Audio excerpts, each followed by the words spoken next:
विठ्ठलाच्या दर्शनाला येणारे भाविक चंद्रभागेत स्नान करतात। मात्र गेल्या अनेक वर्षांपासून चंद्रभागेच्या प्रदूषणाचा मुद्दा चर्चेत आहे। यावर उपाय म्हणून 2016 साली नमामि चंद्रभागा प्रकल्पाची घोषणा झाली।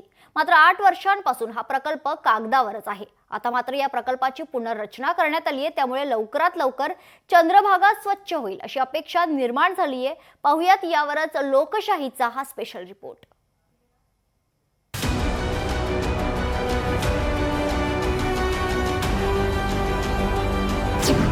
पंढरपूरची चंद्रभागा मोकळा श्वास घेणार।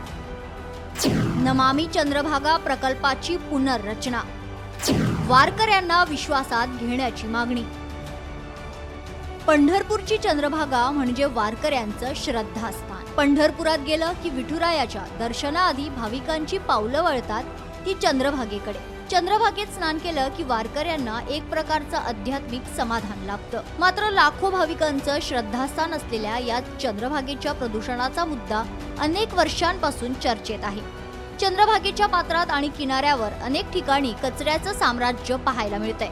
म्हणूनच 2016 साली राज्य सरकारने नमामि चंद्रभागा प्रकल्प हाती घेतलाय। मात्र गेल्या 8 वर्षांपासून हा प्रकल्प कागदावरच अडकून पडला होता। आता मात्र या प्रकल्पाची पुनर्रचना करत या समितीत पुणे आणि सोलापूरच्या जिल्हाधिकाऱ्यांचा समावेश करण्यात आलाय। भाविकांना स्वच्छ आणि निर्मळ पाण्यामध्ये पवित्र स्नान करता यावं यासाठी हा प्रकल्प आता वेगाने राबविण्यात येणार आहे।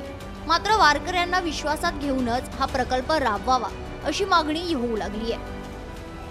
प्रत्यक्ष या चंद्रभागेमध्ये स्नान करणारा वारकरी आहे, या चंद्रभागेचं महत्त्व टिकवून ठेवणारा वारकरी आहे। त्यामुळे वारकरी संप्रदायाला विश्वासात घेऊन आणि त्यांचं मार्गदर्शन सल्ल्यानं हे काम झालं तर ते काम खऱ्या अर्थानं देखण्या स्वरूपाचं होईल असं आमचं मनोगत आहे। भीमाशंकर मधून उगम पावणारी ही भीमा नदी आहे।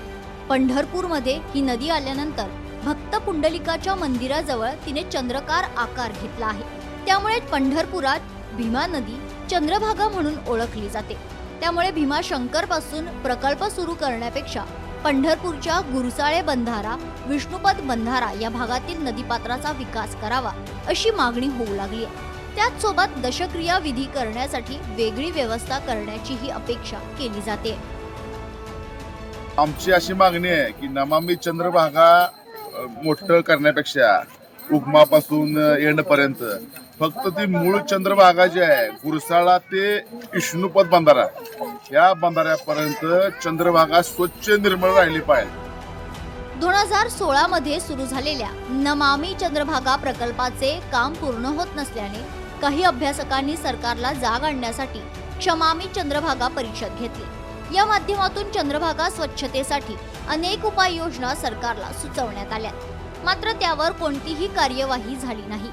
आता उजनी खोऱ्यातील शहरांमध्ये आणि औद्योगिक क्षेत्रांमध्ये सांडपाणी व्यवस्थापन प्रकल्प तयार करावे असा सल्ला जलतज्ञ अनिल पाटील यांनी दिलाय।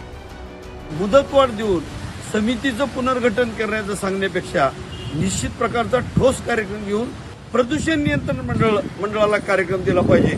कारण प्रदूषण नियंत्रण मंडळ जर सक्षम केलं नाही तर अशा पद्धतीच्या कामातून आपली उजनी, भीमा नदी आणि चंद्रभागा कधीही प्रदूषण मुक्त होणार नाही। आजही पंढरपूरला येणाऱ्या भाविकांमध्ये चंद्रभागेमध्ये पवित्र स्नानाचे महत्त्व विठुरायाच्या चरण दर्शनासारखे आहे। मात्र सरकारच्या पोकळ घोषणा आणि प्रशासनाचे अनास्था यामुळे श्रद्धेचा विषय सुद्धा कागदावरच पडून राहतो। त्यामुळे आता नव्याने पुनर्रचना केलेला हा प्रकल्प आता तरी मार्गी लागावा आणि भाविकांच्या वाट्याला शुद्ध आणि स्वच्छ चंद्रभागा मिळावी अशी अपेक्षा केली जाते। एकंदरीतच कागदावर असलेली योजना पुन्हा पुनरुज्जीवित जरी झालेली असली तरी या माध्यमातून काय कामे केली जाणार आहेत हे सांगताना जिल्हाधिकार्यालय मात्र कुठंतरी असमर्थ दिसल्याचं दिसून येत आहे। अभिराज उबाळे, लोकशाही मराठी, पंढरपूर। लोकशाही मराठी ऐका, पहा, जागरूक रहा।